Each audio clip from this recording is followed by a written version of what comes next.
ನಾರಾಯಣ ಮೂರ್ತಿ ಮತ್ತು ಸುಧಾಮೂರ್ತಿ ದಂಪತಿಗಳು ಅವ್ರು ಏನು ಹೇಳ್ತಾ ಇದ್ದಾರೆ, ಜಾತಿ ಸಮೀಕ್ಷೆಯಲ್ಲಿ ಬರೀ ಹಿಂದುಳಿದ ವರ್ಗ ಸಮೀಕ್ಷೆ ಆಗ್ತಾ ಇರೋದು, ನಾವು ಹಿಂದುಳಿದ ವರ್ಗ ಸೇರಿಲ್ಲ, ಹಾಗಾಗಿ ನಾವು ಜಾತಿ ಸಮೀಕ್ಷೆಯಲ್ಲಿ ಭಾಗವಹಿಸಲ್ಲ ಅಂತ ಹೇಳ್ತಿದ್ದಾರೆ.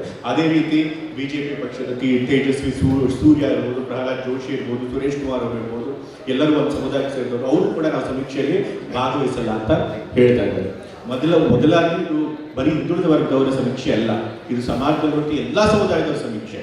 ಮುಂದುವರೆದ ಜಾತಿಗಳು ಇದೆ, ಹಿಂದುಳಿದ ಜಾತಿಗಳು ಇದೆ, ಅಲ್ಪಸಂಖ್ಯಾತರು ಇದೆ, ಸಮುದಾಯದಲ್ಲಿರುವಂತಹ ಎಲ್ಲ ವರ್ಗದವರು ಕೂಡ ಸಮೀಕ್ಷೆ ಇದೆ. ಹಿಂದುಳಿದ ವರ್ಗದ ಆಯೋಗ ಆ ಸಮೀಕ್ಷೆ ನಡೆಸಿದೆ ಅಷ್ಟೇ, ಆದರೆ ಹಿಂದುಳಿದ ವರ್ಗದವರು ಮಾತ್ರ ಸಮೀಕ್ಷೆ ಅಲ್ಲ, ಎಲ್ಲ ಸಮುದಾಯದವರ ಸಮೀಕ್ಷೆ ಕೂಡ.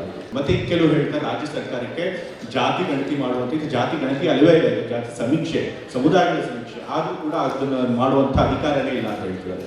ಆದರೆ ನಮ್ಮ ಸಂವಿಧಾನದಲ್ಲಿ 105ನೇ ತಿದ್ದುಪಡಿಯಲ್ಲಿ ಎಲ್ಲ ರಾಜ್ಯಗಳಿಗೂ ಮತ್ತು ಯೂನಿಯನ್ ಟೆರಿಟರಿಗಳಿಗೂ ಕೂಡ ತಮ್ಮ ರಾಜ್ಯಗಳಲ್ಲಿ ಅಥವಾ ಯೂನಿಯನ್ ಟೆರಿಟರಿಗಳಲ್ಲಿ ಯಾವ್ಯಾವ ಸಮುದಾಯ ಹಿಂದುಳಿದಿದೆ ಸಾಮಾಜಿಕವಾಗಿ ಮತ್ತು ಶೈಕ್ಷಣಿಕವಾಗಿ ಅವ್ರನ್ನ ಗುರುತಿಸಿ ಲಿಸ್ಟ್ ಮಾಡುವಂಥ ಅಧಿಕಾರ ಇದೆ. ಅದನ್ನು ಗುರುತಿಸೋದು ಹೇಗೆ, ಸಮೀಕ್ಷೆ ಮಾಡಿದ್ರೆ ಗುರುತಿಸೋಕ್ಕೆ ಸಾಧ್ಯ ಆಗಿದೆ. ಸೊ ಹಾಗಾಗಿ ಸಮೀಕ್ಷೆ ಮಾಡೋದಕ್ಕೂ ಕೂಡ ರಾಜ್ಯ ಸರ್ಕಾರಗಳಿಗೆ ಅಧಿಕಾರ ಇದೆ. ಅದನ್ನು